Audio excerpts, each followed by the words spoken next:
Paano ba kayo dapat mag-setup ng idle control, or let's say paano kayo magkaroon ng smooth na idle? Syempre po mga kaibigan, uunahin nyo dyan, paandarin nyo yung motor na malamig pa.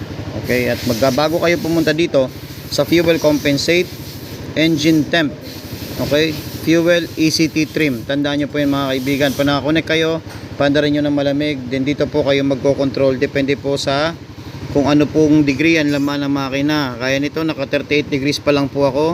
Dito ko po ngayon nahanapin yung idle from 600 to 1827 rpm. I-adjust ko po yung parameter kung saan nakatutok yung bilog.